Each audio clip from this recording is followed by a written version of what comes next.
En un inolvidable viaje realizado a Egipto visitando el Cairo, las pirámides de Giza, Saqqara, Menfis y numerosos templos en distintas ciudades a lo largo del río Nilo, mi grupo, como tantos otros grupos, seguían atentamente los relatos y las historias que los guías repetían en cada parada, ante cada estatua.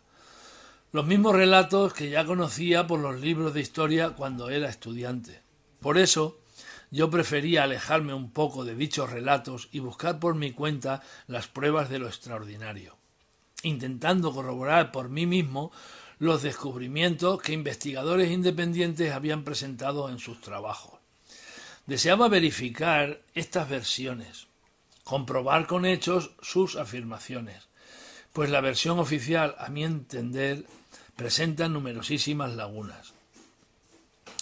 Mientras el guía explicaba cómo fue hecha la Gran Pirámide, previo aviso, me ausenté en busca de las piedras negras que hay junto a la base de la pirámide. Las tuve que buscar por mi cuenta, pues ni el guía ni nadie sabían de qué piedras negras le hablaba. Y así comenzó mi aventura buscando la prueba de lo extraordinario en las durísimas piedras negras. Es un hecho comprobado que los cientos de turistas que allí había y los miles o millones de visitantes que en otros tiempos han estado en aquel lugar, todos ellos visitan las pirámides, pero generalmente ninguno de ellos se interesa por las piedras negras. Enseguida las encontré.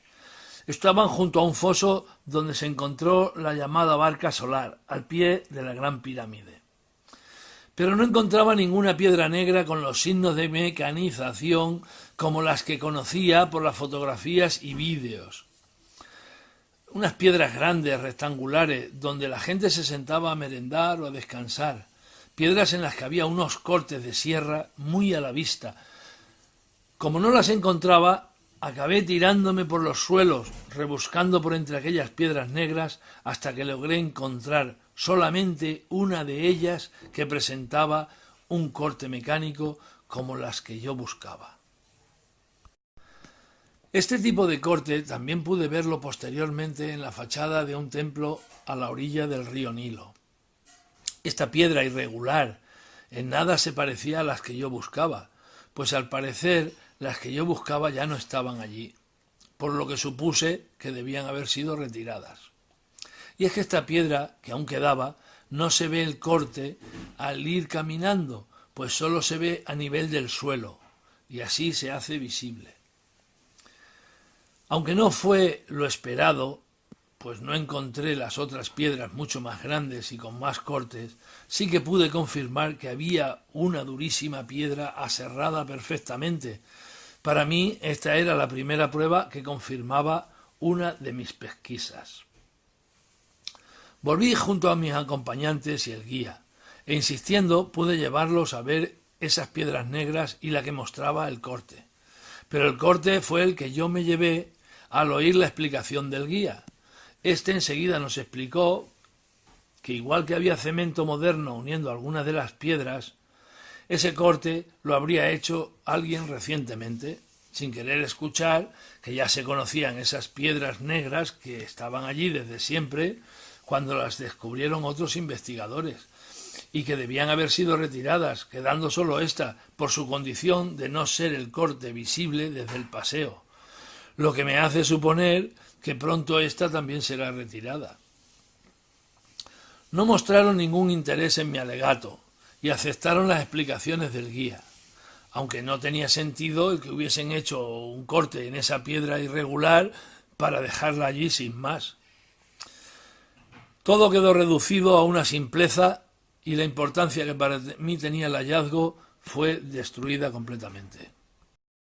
En Egipto la mayoría de las personas, al igual que las autoridades, no quieren ni oír hablar de que esas maravillas las pudieran haber hecho otros que no fuesen sus antepasados, o otros usando tecnologías desconocidas, pues para ellos todo fue hecho con otras piedras, con porras de madera y con cinceles de cobre. Todos hacen bromas sobre el falo erecto del dios Amón-Min, dios de la fertilidad, al que todos van a contemplar en los grabados que hay en una pared en Luxor. Y allí el guía les narra la historia de cuando los hombres volvieron de una guerra que duró varios años, pero al irse habían dejado al cuidado de las mujeres a un cojo y manco.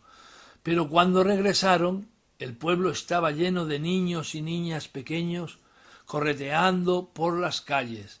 Los hombres pidieron explicación al cojo manco y éste les dijo que el dios Amun-Min había sido el responsable, y los guerreros adoraron al dios Min como dios de la fertilidad masculina. Una bonita historia. Pero nadie, ni el guía, explica y repara en el espermatozoide que está grabado sobre la eyaculación. Ni tampoco reparan en que casi siempre frente a Min una diosa doctora recoge en unas copas el semen. Pero para los eruditos, los profesores de historia y la ciencia arqueológica oficial, esto no es un espermatozoide. Para ellos es simplemente una jarra de agua vertiendo su contenido. Aunque estos sabios no sepan leer lo que pone en estos jeroglíficos, sí pueden inventar lo que quieren que digan. A estos sabios eruditos no les importa que en el templo de Kon Ombo aparezca el mismo espermatozoide en el mismo vaso que la misma diosa doctora lleva en las manos, pero aquí el espermatozoide, supuesta jarra vertiendo el agua, según los sabios eruditos de la oficialidad, vierte su agua hacia el cielo, lo que demuestra la falsedad de las afirmaciones que hacen estos eruditos y queda demostrado también que para nada son sabios. Casualmente, estos grabados están en un templo donde se muestran numerosos utensilios dedicados a la medicina y a la cirugía. También en este otro grabado podemos ver que hay alguien que sostiene el espermatozoide en sus manos.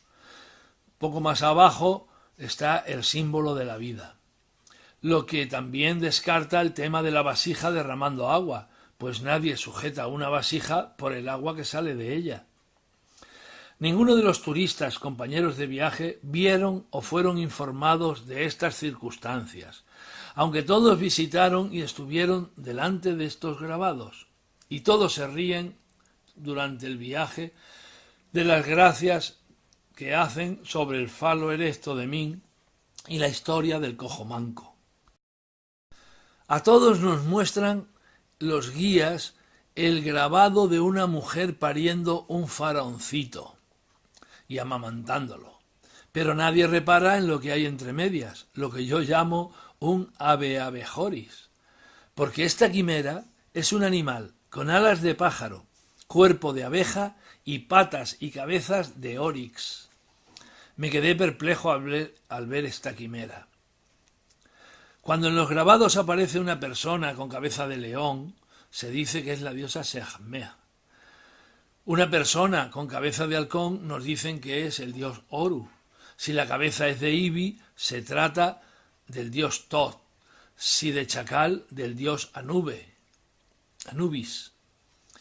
Pero en el caso del abeabejoris, nadie dice nada. Ni se ve, ni se mira, ni se habla de él.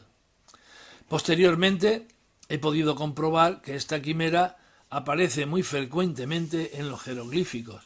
Para mí, un misterio más. Aunque seguramente habrá un erudito falso sabio que diga que solo es una letra que significa Grf. Aunque preguntaba por el Serapeum, ni los turistas ni el guía sabían de qué hablaba. Solo al llegar a Saqqara, un guía supo indicarme y pude conseguir las entradas. Todos los turistas son conducidos a contemplar la pirámide escalonada y un templo en Saqqara, pero casi nadie visita el Serapeum, que se encuentra allí mismo, en el complejo monumental de Saqqara. Insistí mucho para que mis compañeros de viaje viniesen a visitarlo, pero casi todos se negaron en redondo, aun ofreciéndome a pagarle yo las entradas. Solo aceptó una pareja. Curiosamente, las dos únicas personas que en este viaje fueron amables y educados conmigo. personas con las que nació una bonita amistad que aún conservamos y un rayo de luz ante tanta oscuridad.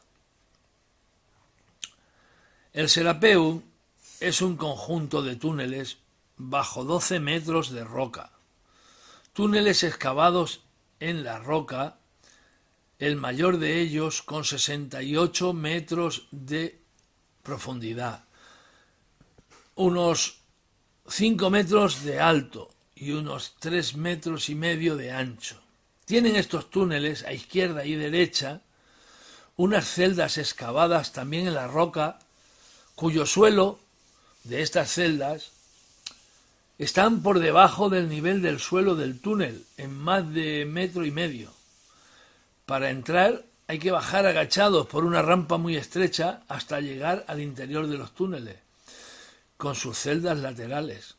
Estas celdas están ocupadas por unos arcones de piedra durísima.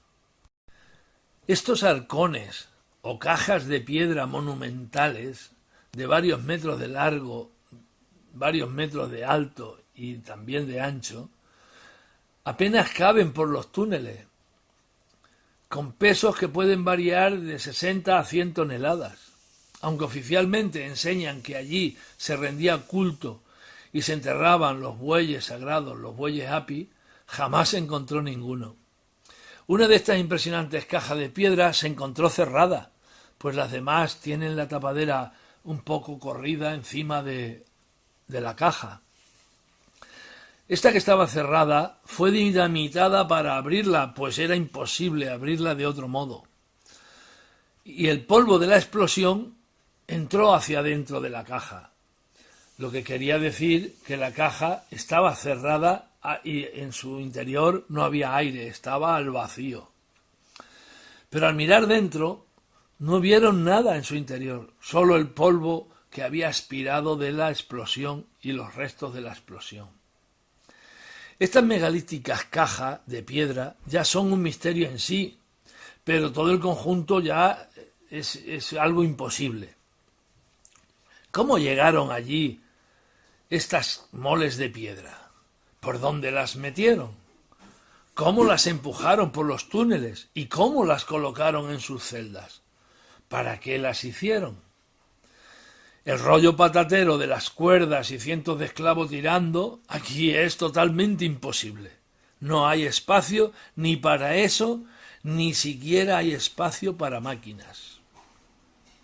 Hoy podríamos realizar una obra así, a cielo abierto y con las más grandes grúas y los más grandes medios de transporte que existen, pero meterlas en túneles sin grandes entradas y ponerlas en celdas excavadas en la roca, siendo todo muy ajustado en medidas, parece ser hecho por arte de magia.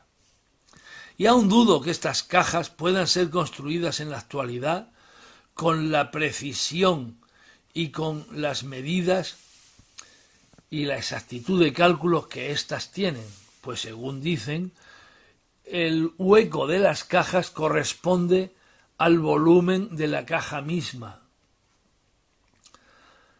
Presentan perfectas superficies, pulidas hasta parecer espejos, y exactos ángulos, y también algunos rebajes similares a los que ciertas piezas mecánicas como los cigüeñales precisan para su perfecto equilibrado, a ser piezas rotatorias, lo que las hace aún más misteriosas todavía. Vamos, el Serapeum es un sitio para quedar boquiabierto y sin embargo está casi oculto al gran público. Aquí en Saqqara también fueron encontrados el pájaro o halcón de Saqqara, el disco de Sabu y más de 40.000 vasijas de inigualable perfección, hechas todas ellas en durísimas piedras de diorita, que llenan los museos de todo el mundo y de todos los países y ladrones que pasaron por allí expoliando tesoros y desfigurando la verdadera historia. Este supuesto pájaro de madera, un supuesto juguete para un supuesto niño faraón, que más parece un avión planeador, porque es muy raro que un pájaro se presente con la cola en vertical. un juguete de un pájaro que realmente vuela, otro más de los grandes misterios del antiguo Egipto. El pájaro no pude verlo, pues ya no estaba en el museo, y como era normal, ni el guía ni nadie sabía de qué les estaba hablando al preguntar por dicho avión o pájaro o halcón de Saqqara. Aunque los guías y turistas han estudiado la historia de los faraones, templos y tumbas, fechas y dinastías, nada saben de tantas curiosidades o pruebas de lo extraordinario. Para ser guía turístico hay que tener un título. Está totalmente prohibido que alguien sin título oficial de guía acompañe a los turistas, por lo que deduzco que solo les enseñan lo que quieren que sepamos. Y aunque ellos mismos están hartos de ver estos sitios, al igual que los turistas, muchos de ellos profesores de historia, todos ellos llevan puestas las anteojeras o filtros culturales impuestos por la educación y por ello no pueden ver estas evidencias de lo extraordinario. Todas las piedras usadas en monumentos, estatuas y vasijas, a excepción de la caliza, son durísimas. La diorita especialmente, o algunas otras frágiles como el esquisto. Las estatuas son de piedras durísimas, aunque nos educan y nos enseñan que fueron hechas con cinceles de cobre y porras de madera. Estas estatuas, además de estar perfectamente pulimentadas hasta el brillo, son perfectamente simétricas, tan simétricas que es imprescindible haberlas hecho con máquinas muy avanzadas, imposibles hacerlas a mano y que salgan tan simétricas y tan perfectas. Hoy es muy raro que nadie trabaje la diorita por su dureza.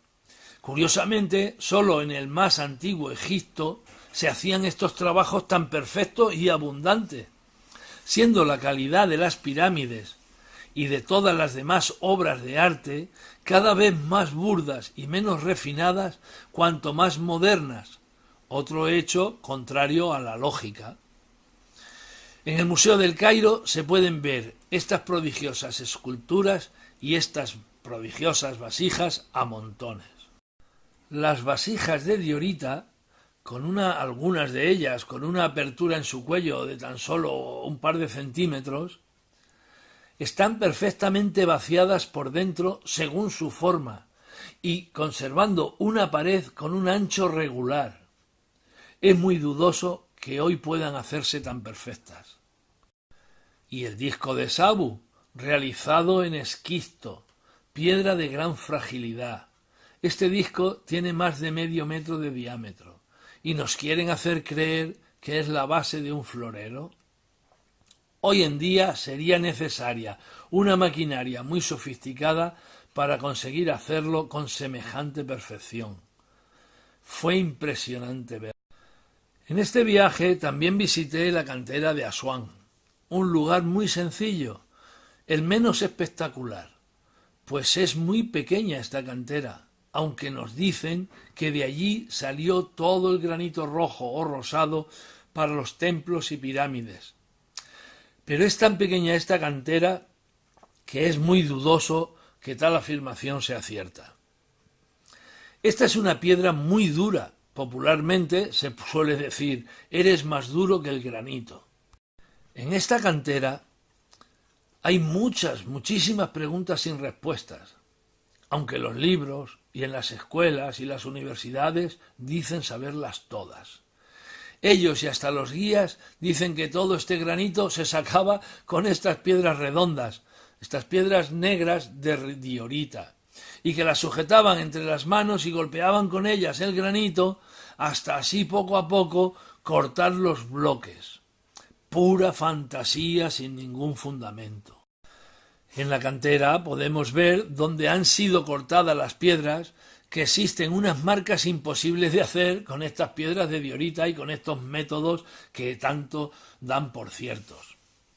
Estas marcas, que nadie parece apreciar y de las que nadie habla, y que están por todas partes, son muy semejantes a las dejadas por martillos neumáticos o máquinas desconocidas para que las piedras parecían ser muy blandas. Aquí podemos ver donde falta un bloque, y en otras terrazas el mismo monolito extraído está rodeado de duro granito. Pero para llevarse dichos bloques y monolitos, con los métodos expuestos por la enseñanza oficial, debería haber caminos y rampas hasta ellos. Pero no sucede así, lo que indica sorprendentemente que de allí sólo pudieron sacar los bloques volando. Iban tan sobrados que aquí grabaron ciertos signos o mensajes, para nosotros indescifrables. No sabemos cómo lo hicieron, pero lo que sí sabemos es que no fue como nos dicen y nos enseñan en los libros, en las universidades, en las escuelas, y lo que nos cuentan como una cancioncita los mismos guías. En la misma cantera de Asuán se encuentra el colosal monolito inacabado, una pieza de un peso aproximado de 1.200 toneladas y un tamaño muy considerable, como 40 metros de largo. En la punta del monolito se aprecian unos rebajes en la superficie que dan la sensación de haber sido hechos con una cuchara, en una piedra muy blanda, algo muy misterioso. Asimismo, junto al monolito se encuentran una especie de pocetas imposibles de hacer con las piedras y métodos que afirman tanto los libros, los académicos y los guías. Pero, por si fuera poco, en toda la cantera no existe ni una sola rampa, ni un solo camino para poder transportar los bloques. Los monolitos de allí extraídos, muchos de ellos megalíticos, han sido sacados de allí por arte de magia. En algún caso hay un hueco en la piedra donde falta un bloque, sin poder saberse cómo lo cortaron y cómo lo sacaron. ¿Cómo y por dónde pensaban sacar arrastrando este gran monolito? El llamado monolito inacabado, por ejemplo. ¿Cómo y por dónde se llevaron los bloques de piedra y otros monolitos que faltan en la cantera? No se ven rampas hasta las extracciones, ni caminos perfectamente planos hasta el río Nilo. Nos enseñan que se ponían rulos de madera en la base, y que se transportaban en trineos, y que iban regando por delante de la arena para endurecerla. Pero la arena, si hacemos eso en la arena, eso es imposible. Es irracional, aunque esté en los grabados representado como si fuese real. Parece que lo hubiesen hecho para despistar. Pues eso es teóricamente y prácticamente imposible. La inmensa mayoría de las personas creen esta gran mentira, con mucha y gran facilidad y con mucha firmeza. No comprendo cómo puede haber tan pocas personas que cuestionen dichas afirmaciones y tantísimas que se las crean. Pues debería ser al revés. Los que niegan la oficialidad deberían ser la mayoría. Porque que si no, que me digan hacia dónde pensaban arrastrar este monolito. Para arrastrar una pieza semejante de 40 metros de largo, con 1.200 toneladas, sería preciso hacerlo por una superficie completamente plana y dura, con rulos exactamente iguales de buen acero. El monolito perfectamente liso y pulimentado. Pues si todo esto no fuese así, al hacerlo rodar se partiría. Teóricamente no conocían ni el hierro. No hay caminos. Lo que no entiendo es por qué hay tanto interés en inculcar la mentira, en decir que lo saben todo sin saber nada, y las gentes diciendo amén. No pude comentar este y otros detalles con los guías y demás turistas, pues en todo momento se mostraban muy refractarios con estos temas. Aunque yo sí tenía que escuchar constantemente las quejas que ellos siempre tenían sobre las comidas, los traslados, los hoteles, aunque para mí todo aquello fue un lujo en todos sus servicios. Gracias a Dios, la mayor parte del viaje la hice solo, acompañado de un guía y de un conductor de taxi o calesa, solo para mí, que solo me contaban aquello que yo les preguntaba, pero medio día al principio y 2 al final fuimos un pequeño grupo de 7 personas. Es sorprendente que las gentes estén tan dispuestas a negar, a mofarse, a enojarse incluso con quien les quiera mostrar la realidad. Gentes, libros, profesores, siempre dispuestos a llenar las mentes de los jóvenes estudiantes y de cualquiera de falsedades y de mentiras. Sabía yo de la existencia de cámaras, canales y pasillos dentro de las pirámides, pero al llegar ante la gran galería de la Gran Pirámide quedé impresionado. Es tal su extensión, su altura, su pendiente, su inexplicable existencia, que me quedé como tonto mirando. Toda la Gran Pirámide es una obra de ingeniería de tal complejidad que sólo podía pensar ¿cómo fue esto posible? Mientras no paraba de oír a los guías explicar que el faraón lo hizo, con cuántos obreros lo hizo, cuánto tiempo tardó y que esa sería su inexpugnable tumba. Los turistas embelesados con el cuento y con la descarada envidia murmuraban la grandeza y el poderío de dicho faraón. Es motivo de sufrimiento saber cómo en las escuelas se adoctrina a los niños, futuros turistas, en tan grandes mentiras, pues aquello jamás albergó a ningún faraón muerto, a ningún cadáver.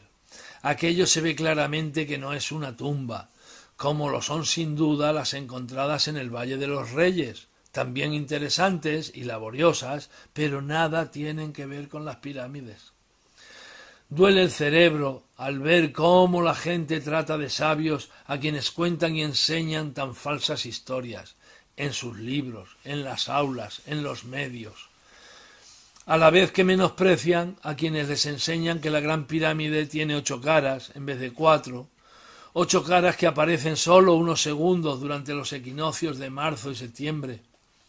Gentes que odian a aquel que les dice que tal obra de perfección o grandeza no pudo ser hecha por Keops en tan solo 20 años, ni por miles de hombres tirando de cuerda, gentes de la edad de bronce, o incluso de la edad de piedra, o que aquella maravilla fuese simplemente una tumba.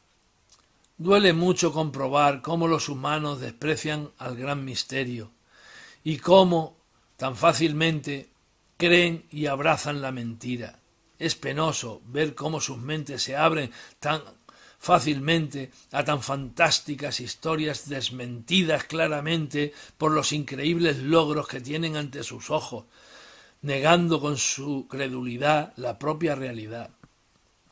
Dicen que se producía un pequeño flash luminoso al aparecer las 8 caras de la Gran Pirámide, hoy tan ajadas por la mano del hombre, pues ni el tiempo ha podido hasta ahora con ellas. Se dice que el hombre teme al tiempo, pero que el tiempo teme a las pirámides.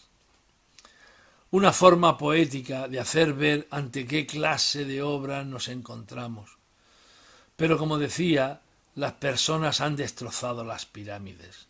Es casi imposible imaginar la grandiosidad de esta obra cuando aún conservaba su recubrimiento de mármol, robado por tan estúpidas personas, ladrones de la piel de las pirámides, como el recubrimiento de granito de la pirámide de Kefren, también expoliado.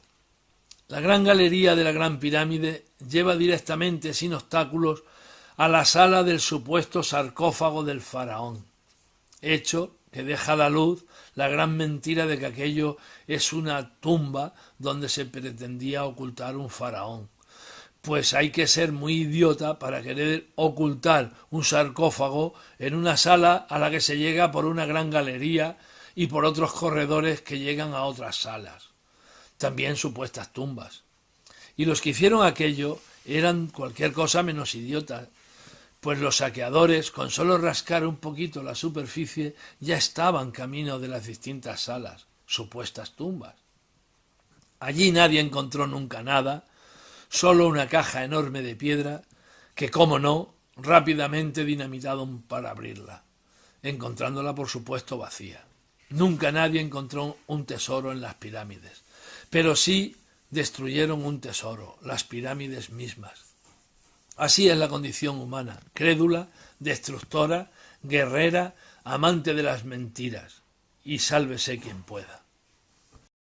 En este viaje vi muchísimas cosas, unas que ya conocía, como los complicadísimos canales de la Gran Pirámide o la Esfinge, y otras muchas que desconocía, como el templo que hay delante de la Esfinge, con unos muros de bloques ciclópeos de piedra arenisca irregulares y perfectamente ensamblados, que a su vez estaban forrados de una fila de otras rocas más duras, granito rosado, y pulimentadas que cubrían esos ciclópeos muros, también saqueadas.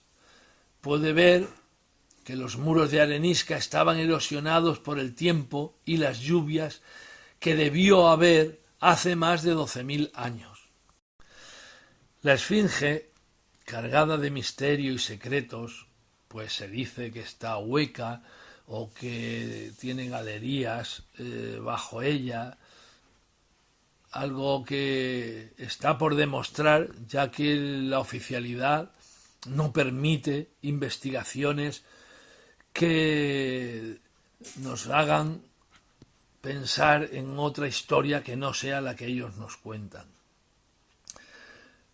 Pienso yo que la Esfinge hoy en día se nos presenta con su desaparecida cabeza de león, suplantada, dicha cabeza, por la de un faraón.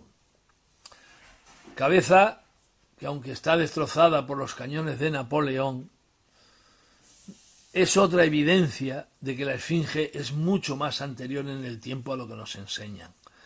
Pues a pesar de haber estado enterrada en arena durante milenios, todo su cuerpo, excepto la cabeza, que siempre estuvo a la intemperie, es esta cabeza la que menor erosión presenta, por lo que demuestra que ha sido esculpida posteriormente sobre los restos de aquella cabeza supuesta de león, que estaría igual de deteriorada que el cuerpo de la Esfinge.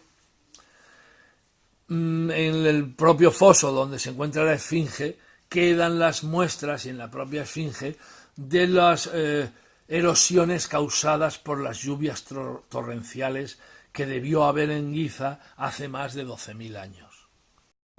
Y también visité templos megalíticos con restos de su colorida decoración, y vi montañas de adobe rodeando los templos que, de no reparar en ello, sólo parecen montes naturales. Estas montañas de adobe son algo colosal y bastante desconocido, albergando dentro de esas montañas de adobes auténticas ciudades que para mí son de tanta dificultad y trabajo como los propios templos. Y por todas partes se puede ver el expolio y la destrucción de las distintas culturas, los griegos, los romanos, los cristianos, los árabes, todos enterrando y destruyendo un poco más la verdad y resaltando la mentira. Así, los amorosos cristianos, los clementes cristianos, picaban los frisos para ocultar que la Virgen y el niño eran en realidad Isis y Osiris, para ocultar y destruir todo aquello que demostrase que el cristianismo sólo es un sucedáneo de las creencias del antiguo Egipto. O también simplemente horadando las esquinas para hacer agujeros donde poder atar a sus parientes los burros. Como epílogo diré que durante este viaje nunca dije, ni tampoco lo pensé, que aquellos portentos los hubiesen hecho los extraterrestres, aunque mis compañeros de viaje entendieron que eso era lo que yo decía y que estaba queriendo que ellos creyeran. Nunca dije que yo supiese las respuestas a tantos misterios, pues todos coincidieron en la noche de la última cena en que yo creía saber más de lo que realmente sé. Nunca dije tonto a nadie, ni nunca lo pensé, ni yo me llamé listo, ni tampoco lo pensé, pero todos coincidieron en que yo me creía muy listo, y que ellos no eran tontos, ya que incluso eran más listos que yo, pues ellos descubrieron mi engaño. ¿Qué engaño?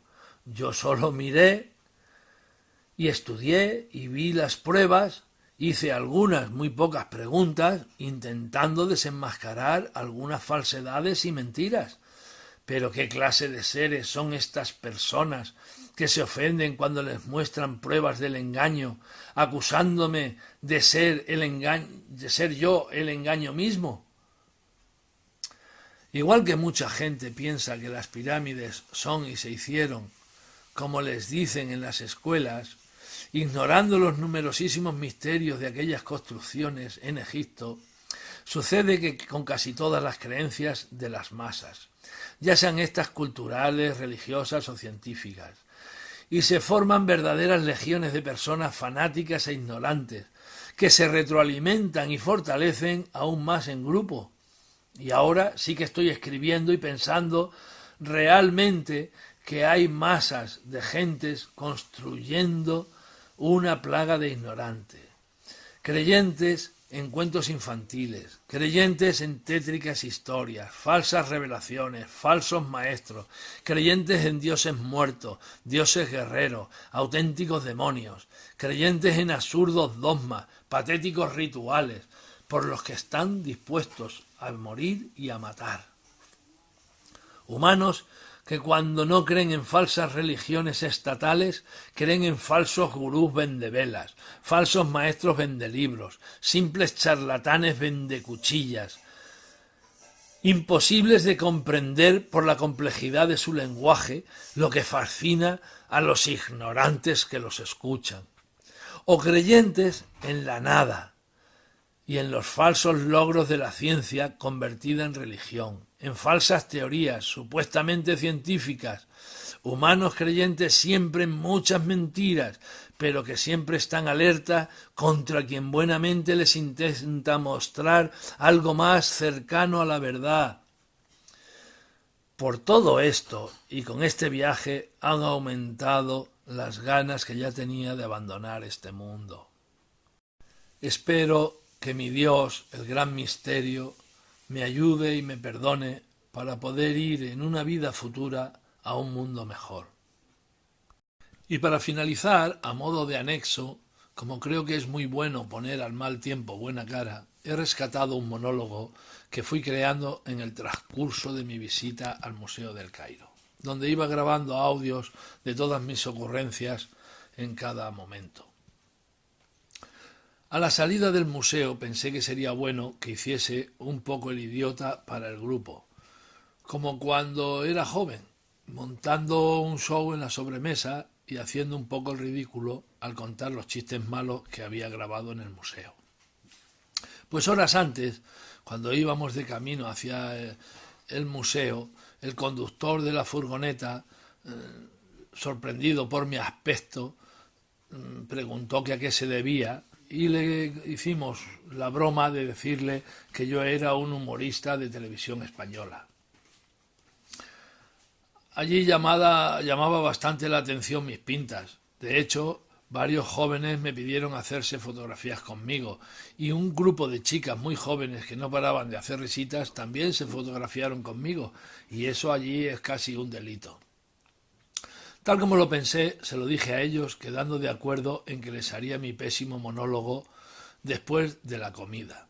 Pero llegado el momento, ellos prefirieron ignorar la cita y acentuar la confrontación, por lo que todos nos perdimos un momento de diversión a cambio de más enemistad. Aunque el monólogo no tenga mucha gracia, por ser mi primer y único monólogo, lo haré aquí público. Resumen de mi visita al Museo del Cairo. En la entrada al museo nos comentó el guía que allí había más de 150.000 piezas. Estando ya dentro y mirando así por encima pensé, este tipo se ha equivocado, quiso decir 150.000 piedras. Allí hay piezas de piedra muy extrañas, pero no tienen una nota que explique qué objeto es aquello, solo un papelito muy pequeño con un número al lado de la pieza. Y allí todo es muy antiguo. Así que mirando lo que parecía una hoz de piedra, en la notita junto a ella ponía 4.500.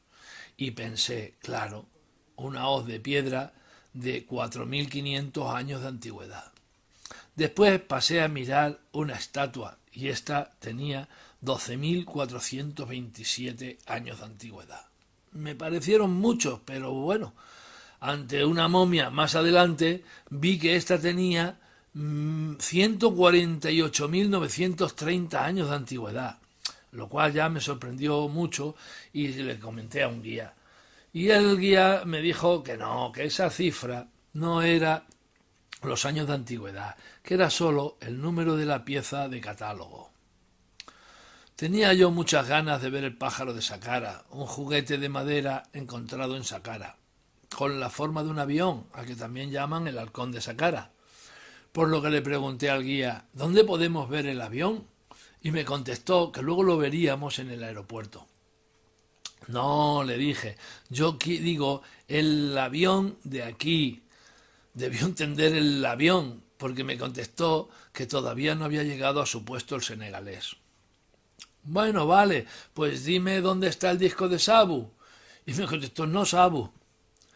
Así que viendo que era imposible, me retiré un poco.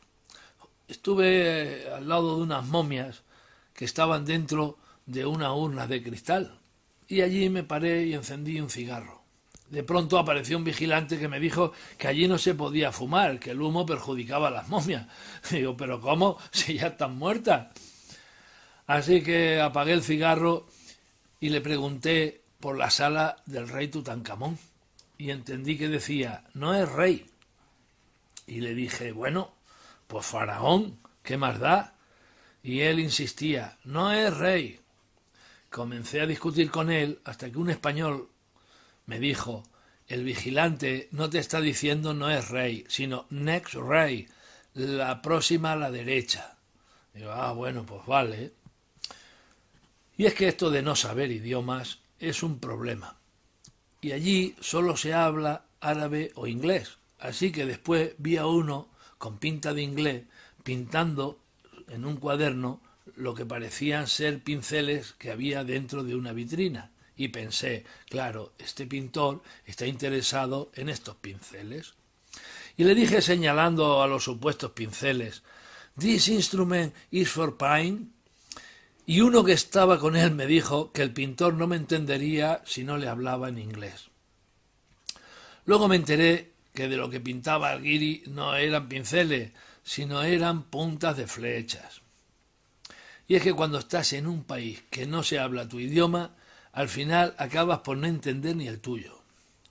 Porque todos los españoles me decían, tienes que ver la sala del loro, tienes que ver la sala del loro. Y cuando llegué a la sala indicada, allí no había ningún loro, solo había muchas joyas doradas. Y es que al parecer no era la sala del loro, sino la sala del oro. Y había un guía explicando no sé qué, y le pregunté que de dónde habían sacado tantas joyas. Y enseguida me contestó que las habían sacado de un joyo. Dije para mis adentros, claro, como a este guía no le he dado propina, no me atienden bien. Allí hay que dar propina siempre a todos, y por todo. Así que me retiré hacia un pasillo donde había un ataúd con un muerto, y a su alrededor había muchas personas cairotas. Pensé que serían sus familiares y me dirigí hacia ellos para darle el pésame. Pero uno que estaba sentado en una silla me paró y me dijo, o me dio a entender, que para entrar allí a dar el pésame también había que darle propina al muerto. Así que me fui sin darles el pésame. Me sorprendieron mucho las estatuas, había muchísimas, todas muy grandes, enormes, y todas de piedra. Pero frente a una vitrina se paraba la gente a mirar una estatuilla que solo medía 6 centímetros y que era de marfil.